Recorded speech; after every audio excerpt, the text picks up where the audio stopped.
Okay, so this is going to be a tutorial for Deku Tree Cutscene Skip. Before this, I just demonstrated how to do it in real time with the inputs up, and now I'm gonna go through it step by step and kind of explain how everything works. So the first thing I'll go over is the side hop method to activate pause storage. So at the very beginning, you saw me side hop into the loading zone and have the options menu open up as we enter the loading zone. So how this works is you want to have your index finger on the home button for your right hand. The index finger on the home button here. Then you want your thumb on the A button, and then for your left hand, you can hold it almost like normal, except you're going to use one of your other fingers over here to hold down the options button. I usually use my my middle finger, and so I'll be able to hold target and hold left or right while still holding down the options menu. So essentially what I'm going to be doing is I'm going to be buffering in a side hop. So when I actually go for the side hop, I'll hit home then A, like in rapid succession, like they have to be pretty close to each other, like home A. So I'll go hold down the options menu with my left finger over here, and I'll hold either left or right to prepare the side hop, and it'll look something like this when I hit home and A. So you saw there that the side hop didn't come out until after I unpaused, so it looks like Link's moved a little bit, but he didn't actually leave the ground until after I unpaused.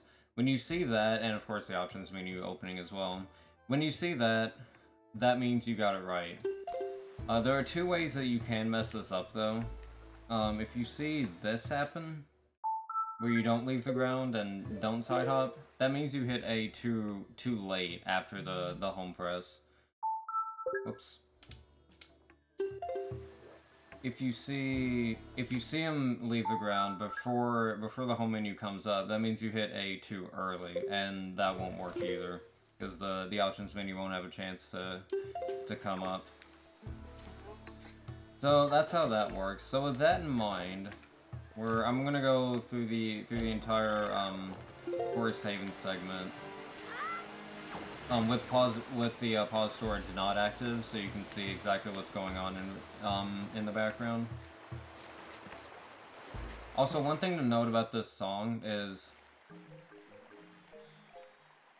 you heard that little beat there. You wait like 3 times for that beat, so you go doo doo doo doo doo doo doo, and you wait for that 3 times, and after it does that the 3rd time, then you'll be able to gain control and go.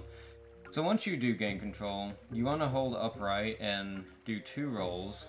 So upright, 1, 2, and then you want to hold up left and do 2 rolls, 1, 2, and then you'll hold up until you hear Link climb up this waterfall.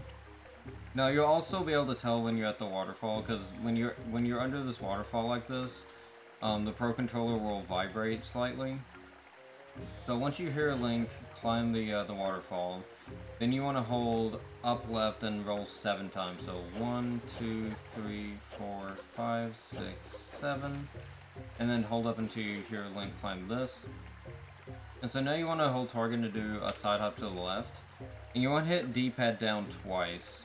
Oh, and also one thing I forgot to mention is when you activate pause storage and you're waiting for the cutscene to start, You want to, or you're waiting for the cutscene to end rather, you want to scroll all the way up with either D-pad up or the control stick. Now if the cutscene's not there, then you can just hit up a few times until you get the cursor onto this part of the menu. I mean, I know obviously you can't see the menu, but if you hit up enough times, you'll reach this part of the menu. And so after you do this last side hop here, you'll hit D-pad down twice to go to this option here. This is the option to determine whether the camera will invert or not. And we'll stay on this option for the most part. The reason we don't do this one is because it switches between hold and switch targeting, which can mess you up during combat. So you go down to this option, and you'll want to hit A then B to pull out your sword. So you go like A, B. The reason we have to hit A before B is because if we just hit B, then the options menu closes. And that will cancel out of pause storage. So we hit A then B to be able to do it. Or to be able to pull out our sword rather. You can't do this on the arrow because otherwise it'll just close the menu. So you want to do it on one of these options. Preferably probably this one, because this is the one that'll probably affect you the least. Either that one or this one. Definitely not this one. So with that in mind, once you have your sword pulled, you want to do 2 jump slashes. Then you want to do 3 side hops. And this puts you in the perfect spot for this fight. Now to kind of explain the fight, what you want to do first is you want to hit ZR to put away your sword. That'll make Link crouch. So he'll do this. If you have shield, then you can just hit A to put away your sword. So the way combat works is basically you don't move hardly at all during the fight. After you bonk the root, you'll hold right for like half a second to get into the middle of the choose.